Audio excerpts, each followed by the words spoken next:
தீர்க்கதரிசியாகிய எலியாவுக்கு ஒரு அடி கூட எடுத்து வைக்கிறதுக்கு அவனுக்கு பலன் இல்லை.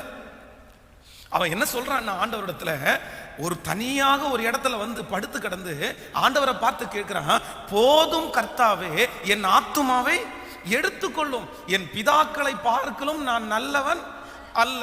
சோ அவன் எதுக்கு வந்துட்டான் அப்படின்னா, மழையை நிறுத்தினவன் இவன் மூலமாய் ஆண்டவர் இவன் வாயினால என்ன வார்த்தையை சொல்றானோ அந்த வார்த்தை அப்படியே நடந்துருச்சு இது வரைக்கும்.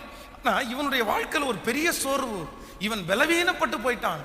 வேதம் சொல்லுது, ஒரு சூறை செடிக்கு கீழே போய் படுத்துக்கிட்டு ஆண்டவரிடத்துல சொல்றான், இனி ஒரு அடி கூட நடக்கிறதுக்கு எனக்கு என்ன இல்லை, பலன் இல்லை, என் ஜீவனை இந்த இடத்திலிருந்தே எடுத்துக்கொள்ளும் ஆண்டவரே. ஆனா ஆண்டவர் அப்படி செய்யல.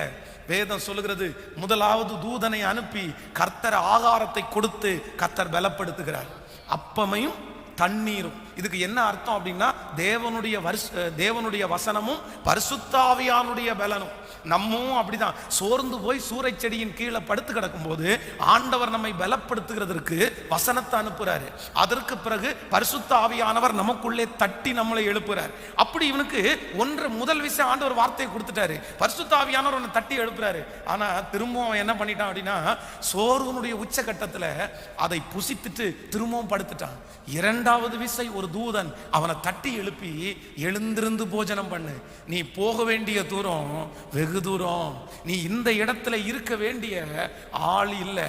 உடனே அந்த சாப்பாடை புசிச்சிட்டு இரவும் பகலும் 40 நாட்கள் ஓரேப் என்னும் பர்வதம் மட்டும் அவன் நடந்து போனான்.